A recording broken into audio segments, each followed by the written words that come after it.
the blockbuster news hit us about a week ago. USC, UCLA leaving the Pac-12, and they're headed to the Big Ten. Guys, this is y'all's conference. Y'all are bringing a sunny Southern California, glamour team to the hard-nosed Big Ten. How y'all feeling about this? I feel like we're welcoming in like the princesses of the Pac-12 into this gritty blue-collar Big Ten. And I feel like we need to like roll out red carpets for them and make them come in limos and everything. Yeah. I don't know how I feel about it yet, but it should be interesting. We'll see. To me, I'm excited. Oh, go ahead. Go ahead. All right. To me, I'm excited because it's when you think of these massive programs in college football throughout the years, USC is right up at the top of the list. Yeah. So to get another one of these historical powerhouses in the Big Ten with your blue bloods in Michigan and Ohio State and Michigan State and all these guys, it's only going to help make these games have a bigger feel and these conference championships have a bigger feel. It's going to be interesting to see what they do with the divisions because as of now, the best 3-4 teams in the conference are in the East. Mm-hmm. So they've been talking about doing a shakeup of divisions for a while now, and they're going to have to do it now with these guys. So that'll be an interesting thing to look at. And they'll definitely have to split these two teams up. They can't be in the same division. Yeah, you can't do a traditional East-West anymore. No. You're going to have to go back to when they did leaders and legends, and you're going to have to split some of these teams up. USC and UCLA are going to struggle for the first couple of years. Well, right, and that's something that I mentioned to you guys before is that, this is a sunshine team. This is it's a cold day it's a day that's 70. You know what I mean? Yeah. And when it comes to November, December, and they come into the big house or, into Michigan State or Penn State or some of these places, it's going to be more than just a whiteout like at Penn State and the fans. Yeah, it's going to be white out all over. Can they handle that type of stuff? It'll be interesting to see because I've attended the big house during a cold football game, and it's not fun as a fan. I can only imagine what it's like as a player. And conditioning your body for those temperatures is something that the Big Ten players are already used to. Mm-hmm. Yeah. Conditioning to play in the elements, the rain, the snow, whatever comes, because we can have 4 seasons in one day in the state of Michigan. So, I'll be curious as to how they'll react and what they'll do. And I think it's going to be brutal for them at first, to be honest with you, because they're not going to know how to pass a ball when there's snow falling from the sky and rain falling, and they're used to their sunny palm trees and everything else. So playing in those conditions, you have to be able to adjust your game and adjust the way you play and running short downs and running the ball versus passing the ball because the ball's slippery. So it's going to be interesting to see what they do and how they react. Oh, yeah. Well, and I think it's going to be the interesting part is going to be the fans, especially for USC, I believe, are going to come in and thinking they're going to hang right away with the big dogs of the Big Ten. Mm-hmm. I expect them to lose a couple of these games to that second and third tier in the Big Ten in the first couple of years. Your Maryland, your Rutgers, they're going to lose some of those games to these guys in the cold because they're not going to be ready for it. Yeah. And they're not going to be ready for smash mouth football. Yeah. No. So I think give them a few years and they'll be okay. But the first couple of years are going to be rough for both of them, I think. Mm-hmm. And I've heard little things where they're going to talk about how to put their games if they come this way earlier in the season versus later in the season, so that they aren't playing more in the elements as much. They have more home games at the end of the season. I'm like, we don't do that here. You got to play and you got to be fair and even, and you're going to have to come in the elements and you're going to have to prove yourself. Yeah. Yeah. Well, the thing is, we don't start conference play till week 4 or 5. Right. So you're already into late September, early October at that point. So and you're you gonna never have know to what's play going some to slow happen games. out here. Yeah. Well, and the other part of it, outside of the elements, it's the style of play. You know, the Pac-12 is used to airing it out, throwing it all over the place, having these glamour receivers, that type of stuff. The Big Ten, due to maybe the elements or just the nature of it, is black and blue, hard nose, good defense, hard nose running game, right down your throat, that type of thing. And you know, it shows in some of these in the bowl games when the Big Ten will come up against them and they're just running it down their throat consistently. Right. So I think that's going to definitely rear its ugly head, especially once it gets cold. You know, you're not going to want to be hitting these guys, these battering rams over and over. You're not going to be able to wrap up anymore. You know what I mean? That's what I played in the cold. It's one of those where you give them a good bump. I hope you go down. If not, I'm sorry. I'm too cold to get you. You know what I mean? So it's going to be interesting, man. It definitely is.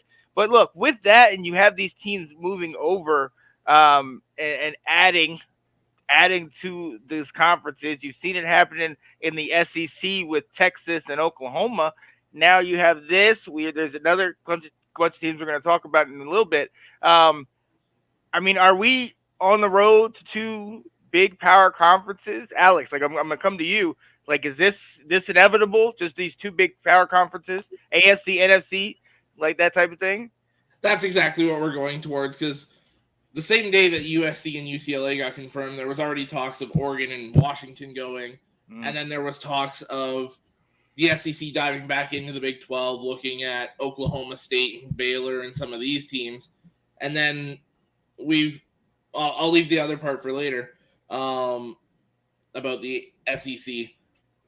And even then, we're going to slowly get to like 3 conferences and then 2, because that earlier this week or like late last week, there was news of the Pac-12 and the ACC talking about doing a combined conference championship game played in Vegas. Oh, wow. So because they're both going to start losing teams left and right, so they might not even have enough teams for their own conference championships. Right. So they're even saying, hey, let's kind of band together here and try and hold our own as long as we can. Ooh. Oh my goodness, Kate. And I mean, is that good for the game? Like, do we want it to be these two major conferences? You're on one side, north to south, left to right. Like, what? Like, how do you feel about it? I feel it's inevitable. Yeah. You can see it as these conferences are going to start shrinking in numbers with the amount of teams they're going to have left. Right now the Big Ten people are saying they want to get UNC and Duke in our conference right now. And I'm thinking, what will be left of the ACC? What's going to be left of the Pac-12 if Oregon and Washington then join us, or you see other teams joining the SEC? Is it going to be like that's? But I feel bad for the smaller conferences like the Big East, and there's other smaller conferences in Division I where I'm just like, then it's going to be harder for them with recruiting and with everything else. And what happens to them? Like, are we eliminating this certain number of cons? They just moving down to 1AA or D2? Like, where do these go? That's kind of what I can't wrap my head around. I get it. I get the numbers. Big Ten, SEC. They are 6 They're the two power conferences in college football and they've shown it on the field. I get that, but college football is the underdog. It's the no name. It's the little brother shocking, you guys. It's forgive me, but Appalachian State coming to the big house. It's your UCF coming out and showing, because they've had amazing this last year. Cincinnati, right? That's what it is. At least for me, that's college football. So if we're trying to eliminate that and just make it all the top tier pro teams, like, what are we really doing? It frustrates me to think about it. I understand where it's going. I feel like it's becoming more of a business than college football. Yeah. I don't want to see it move into a business like the NFL is becoming more and more a business. It has become a business, then it just takes the fun out of it for me. Yeah. Because I do like the underdog. You're right. Yeah. So I think what's really going to happen with this is the rest of the Power 5 conferences are going to try and hold on as long as we can. We already saw it with the Big 12 where they're picking up Cincinnati, UCF, Houston, all these teams. So they're going to start pulling from those group of 5 conferences. So you're going to see your American Conference probably disappear. You're going to see Mountain West probably eventually disappear. Mm-hmm. Like your Sun Belt's probably going to disappear eventually. Like all these smaller conferences are going to get sucked up into those Power 5. And the good teams from that are going to get sucked up into the Big 10 and SEC. So you're essentially where we already have Division 1, Division 2, and Division 3. It's almost going to be that the rest of the Power 5 conferences outside the Big 10 and SEC are going to be your Division 2. Then Division 2 is going to become Division 3, and Division 3 is going to become Division 4. Wow. Yeah. That's probably what's going to end up happening. It's unfortunate because I agree. I love watching every Saturday because there's always an upset every week. Exactly. Right. Exactly. So, and then you look at the bowl season and how you're going to divide up the bowl games then, because if you have all these power conferences, you're not going to have the conference champion of this and the conference champion of that playing each other in like a Rose Bowl or, so it'll shake up the college football playoffs and the championship. And like for me, living in Michigan and living near like the MAC schools, does the MAC then become Division 2 when it's just a small Division 1? Right. I probably and will, how do they weigh their competition against where the landscape of college football is going right now? Yeah. It's so, just it'll be interesting to watch. And I think in the next 5 years we're going to see a lot of dramatic changes. I agree. Absolutely. I think with the bowls, what's probably going to happen is your top bowls are probably going to go with the top teams, and all those bowls that nobody really watches are going to become those bowls for those lower tier teams. Yeah. And you're going to start doing a bigger playoff. You're probably going to do a conference playoff into a national playoff, and your bowl games will be used in that. That's my guess is how it'll go. I fear it's going to be March Madness. It will be. I think that's what we're getting to. I think that's kind of where we're heading to, and it's kind of I don't like it. I don't. I like the individualized bowls. I'm one of the very few that just like, bowl season, Christmas, like, this game, I can watch this game. But it's because I know that as soon as all this is over, college football is done until next year. So I try to grab as many of those as I possibly can. TV's always on watching bowl games. I absolutely love it. And so you guys had alluded to it earlier. ACC also showing interest in the SEC with UNC, FSU, Clemson, Virginia, and Miami. I know was in that mix, but Alex, you were talking about Miami. SEC might not want Miami. Yeah, so I saw this thing earlier this week too, and it was the SEC is kind of worried about Miami from the reports I saw, based on the fact that when Miami's at its peak, the fans are there. It's wild. It's crazy. It's an awesome atmosphere. Yeah. But we've seen it in the past few years when Miami's kind of at its low point.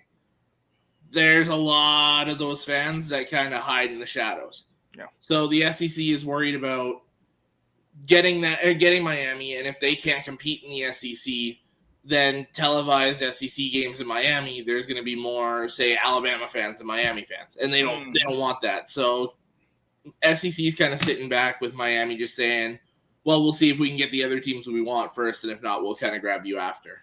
Yeah, it's going to be very interesting to see because as you had mentioned earlier, UNC and Duke were also entertaining the Big Ten. So which that'll be. I would very gladly welcome UNC and Duke into the Big Ten. I would love to play Michigan. I mean, I would love to play Michigan, Michigan State, Illinois. Who else would be in the national championship in basketball? Oh, don't you dare. Let's go! Oh, he has brought the smoke and the heat already. Hold up. It's not even done yet. Let's go! Tar Heels! You already know what it is. Yeah, buddy. That's Tar Heel good. Nation.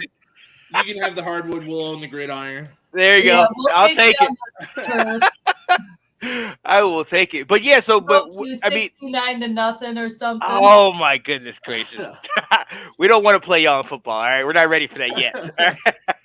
But yeah, so but Kate, like what like you have these two teams. Like how would you feel about them potentially moving to the ACC like Maryland did? Maryland left the ACC and went to the Big Ten. So how would you feel about it? More, I guess we're at the stage of more the merrier. Bring it on. They want us to get the Big Ten to at least 18 teams. Yeah. So we'll welcome the Tobacco Road. We'll welcome you with open arms. I do agree that FCU, Clemson, and Virginia would be better served in the SEC. Yeah. Just of where they're at in the country and their style of play and everything else. So I think those three teams would look really good and interesting in the SEC. We'll see if Clemson bounces back this football season and becomes that predominant team again. Yeah. And Dabu Sweeney's got the boys back in the top 5 like they usually are used to. So and without Brent Venables, he's at OU.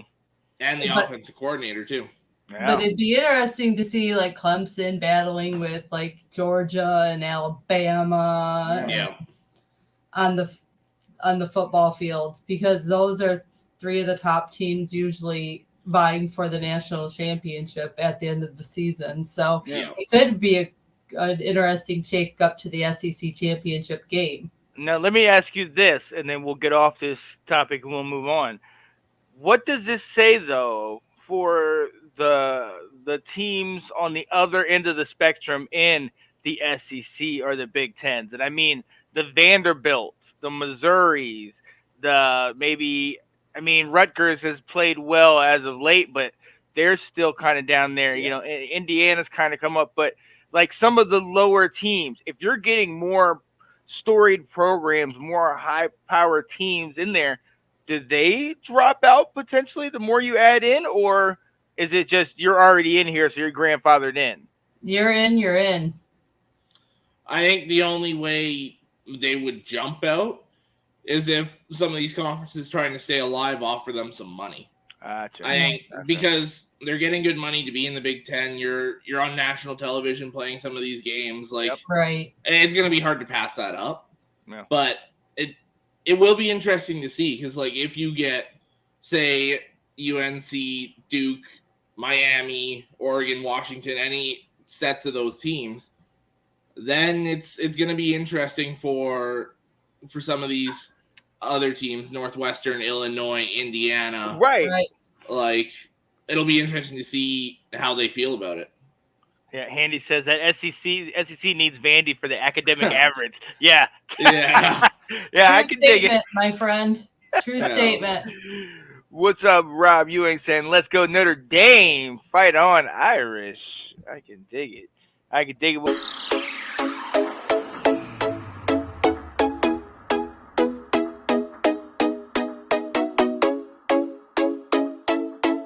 Thanks for watching.